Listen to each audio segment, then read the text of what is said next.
আসসালামু আলাইকুম রহমতুল্লাহ। প্রিয় বন্ধুগণ, বাংলাদেশে তারেক রহমান আসতে পারতেছেন,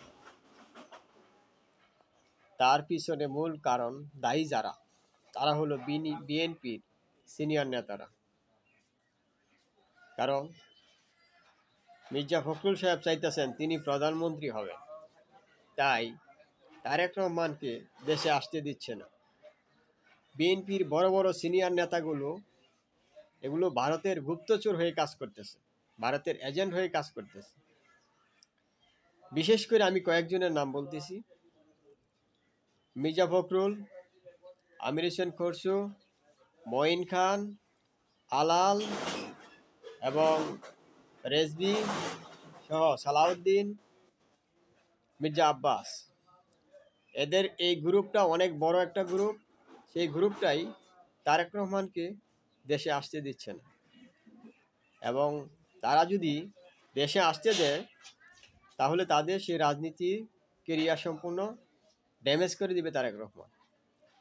আর তারেক রহমানকে এই জন্যই দেশে আসতে দিচ্ছে না, মামলার অজুহাত এবং বিভিন্ন ধরনের অজুহাত দিয়ে তারেক রহমানকে পিছিয়ে রাখছে, যেন সে দেশে আসতে না পারে, এবং দল থেকে সাইড করে দেওয়ার সে পরিকল্পনা ভারতের এজেন্ট বাস্তবায়নের লক্ষ্যে এবং তারা ক্ষমতা যাওয়ার লক্ষ্যে মির্জা ফখরুল যেন প্রধানমন্ত্রী হতে পারেন সে খায়েশ পূরণের জন্য বিভিন্ন অজুহাতে তারেক রহমানকে মিথ্যা আশ্বাস দিয়ে দেশের বাইরে রাখতেছে, এবং সে যেন দেশে আসতে না পারে সেই ধরনের তার প্রতি ভীতি এবং ভয় সঞ্চার করতেছে, যাতে তারেক রহমান কিছুতেই যেন দেশে আসতে না পারে। এবং তারেক রহমানকে সে ভয়টা ঢুকিয়ে দেওয়া হয়েছে, কিন্তু তারেক রহমানও ওদের কথা বিশ্বাস করে ভীতু হয়ে ভয় পেয়ে দেশে আসাটাকে সে অনিরাপদ মনে করতেছে। কারণ সে যদি আসতে না পারে, ধীরে ধীরে তাকে কৌশলে বিএনপি থেকে মাইনাস করে দেওয়ার যে ফর্মুলা বিএনপির সিনিয়র নেতারা করছে, এখন সেদিকেই বাস্তবায়নের দিকে যাচ্ছে। মানুষ যতই বলুক যে আমি অদৃশ্য শক্তির জন্য আসতে পারতেছি না, এই অদৃশ্য শক্তির কাজ করতেছে বিএনপির সিনিয়র নেতারা। এগুলো সবগুলো হইল ভারতের গুপ্তচর। এই যে ফরহাদ মাজার বলেন, সে অনেক দেশের কথা বলে, খুব দেশপ্রেমিক। তার জীবনে কোনোদিন ভারতের বিরুদ্ধে একটা কথা শুনছেন?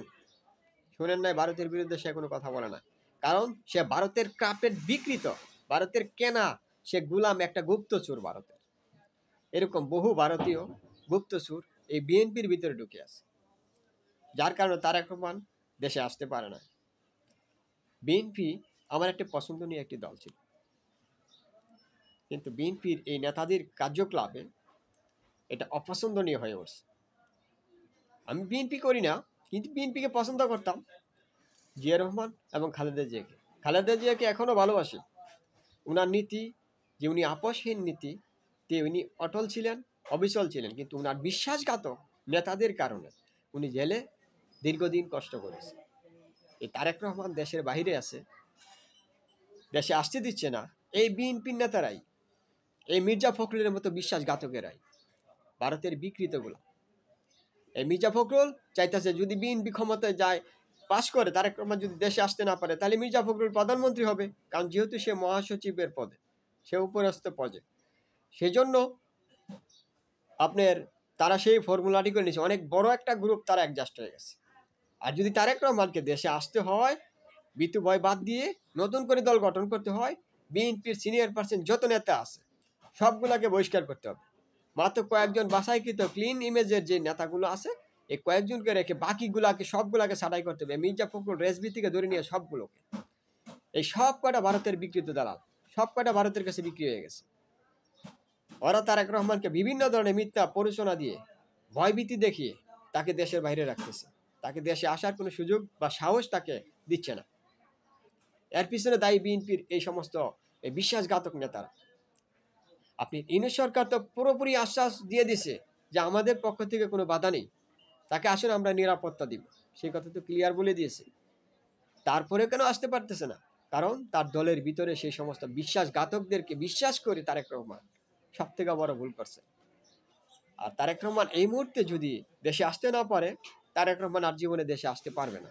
আর বিএনপি যে অবস্থাতে চলতেছে, যদি তারেক রহমান আসতে না পারে, বিএনপি আস্তে আস্তে বিলীন হয়ে যাবে, বিলুপ্তির দিকে চলে যাবে। বিএনপি আর বিএনপি থাকবে না। কারণ বিএনপির ভিতরে ভারতীয় বিশ্বাসঘাতক, বেঈমান এবং মুনাফেকে ভরে গেছে, যারা ভারতের গুপ্তচর হিসেবে কাজ করতেছে এবং দেশের বিরুদ্ধে কাজ করতেছে, এবং বাংলাদেশে অস্থিতিশীল পরিস্থিতি তৈরি করার একটি গভীর ষড়যন্ত্রে লিপ্ত রয়েছে তারা।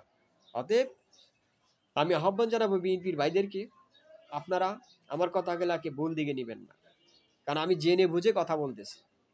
অতএব আপনারাও বুঝেন, তৃণমূল পর্যায়ে যত নেতারা আছেন দায়িত্বশীল, আমি মনে করি তারেক রহমান যদি দেশে এসে যে তৃণমূল পর্যায়ে যারা মাঠে ঘাটে কাজ করছে ওইরকম নেতাদেরকে, ইয়াং বয়সের নেতাদেরকে যদি দলীয় পর্যায়ে নিয়োগ দিয়ে পদে উন্নতি করে যদি দল গঠন করে, তাহলে হয়তো বাংলাদেশে বিএনপির একটা অবস্থান ধরে রাখতে পারবে। আর না হয় বিএনপি ধীরে ধীরে বিলীন হয়ে যাবে। কারণ তারেক রহমানকে অবশ্যই পাকিস্তানের পিটিআই চেয়ারম্যান ইমরান খানের মতো যদি ভূমিকা পালন করতে পারে, তাহলে বিএনপিকে টিকিয়ে রাখতে পারবে। আর না হয় কখনোই বিএনপিকে টিকিয়ে রাখা সম্ভব না। যদি পিটিআর মতো, আপনি পাকিস্তানের ইমরান খানের মতো যদি পদক্ষেপ নেয়, তৃণমূল পর্যায়ের মাঠ পর্যায়ের নেতাদেরকে যদি, যারা ক্লিন ইমেজের মাঠ পর্যায়ের নেতা, যারা দলের জন্য দেশের জন্য খাটছে, দেশপ্রেমিক, ওইরকম ইয়াং বয়সের যুবকদেরকে দিয়ে যদি বিএনপি গঠন করে, এই বুইরা খাটাসদেরকে বাদ দিয়ে, তাহলে হয়তো বিএনপি একটা পর্যায়ে থাকতে পারে বা দেশের ভারসাম্য রাখতে পারে। কারণ দেশে রাজনৈতিক পরিস্থিতির দিকে বিএনপি এমন একটা পর্যায়ে গেছে যে বিএনপি এখান থেকে আর উঠে আসার সুযোগ নেই। যদি তারেক রহমান নিজে সে দলের হাল না ধরে, দেশে না আসে, বিএনপি বিলীন হয়ে যাবে। বিএনপি এখন মুসলিম লীগের নাম বলতে কিছু আছে বাংলাদেশে? নেই, মুছে গেছে। আর যেটুকু আছে এটুকু নামে মাত্র, মুখে মানুষের কয়েকজনের। বিএনপিও ঠিক সে পর্যায়ে বিলীন হয়ে যাবে। অতএব বিএনপিকে রক্ষা করতে গেলে তারেক রহমানকে অবশ্যই দেশে আসতে হবে, আর ইমরান খানের মতো শক্ত ভূমিকা পালন করতে হবে, সাহসী সিদ্ধান্ত নিতে হবে, দলের বিশ্বাসঘাতক সবগুলোকে পাশে লাথি মেরে সরাতে হবে। তা না হলে হবে না। একবার তৃণমূল পর্যায় থেকে নেতাদেরকে দলীয় উচ্চ পর্যায়ে নিয়ে আসতে হবে, যেগুলো আছে বুড়া খাটাস ওগুলাকে সরাতে হবে। তা না হলে বিএনপি একেবারে চিরতরে বিলীন হয়ে যাবে, বিএনপির অস্তিত্ব বলতে কিছু থাকবে না। আর তারেক রহমানও আর কোনোদিন দেশে আসতে পারবে না, এই সুযোগে যদি দেশে না আসে। অতএব বিএনপি, বেগম খালেদা জিয়া অসুস্থ, আমরা দোয়া করি আল্লাহ তার কল্যাণ যেটাতে হয় আল্লাহ যেন সেটাই করেন, আমরা এটাই দোয়া করি। কারণ বেগম খালেদা জিয়া তিনি অত্যন্ত দেশপ্রেমিক এবং অত্যন্ত সৎ, সাহসী এবং অত্যন্ত প্রজ্ঞাপূর্ণ একজন ব্যক্তি। ওনার তুলনা হয় না, ওনার তুলনা উনি নিজেই। তাই আমরা দোয়া করি আল্লাহ যেন ওনার যেটাতে কল্যাণ হয় আল্লাহ যেন সেটাই করেন। তবে আমি বিএনপির ভাইদের উদ্দেশ্যে বলতেছি, আপনারা ওই বিশ্বাসঘাতকদের দল থেকে সরান। যদি না সরান, আপনাদের পরিস্থিতি আরও ভয়াবহ পরিস্থিতির দিকে যাবে। যেভাবে মির্জা ফখরুল পদ বিক্রি করে যেভাবে কোটি কোটি টাকা কামাইছে, সেরকম চাঁদাবাজি, টেন্ডারবাজি সব কিছুতে সে যুক্ত আছে। এমন একটা কাজ নাই যে সেখানে সে চাঁদা নিচ্ছে না, ভাগ নিচ্ছে না। এই যে কয়টা নেতার নাম বললাম, সব কয়টা এগুলাতে যুক্ত আছে। বিএনপি অতএব ভবিষ্যৎ অন্ধকার হয়ে গেছে। বিএনপির রাজনীতি বাংলাদেশে একেবারে বিলুপ্তির দিকে চলে যাচ্ছে। আসসালামু আলাইকুম।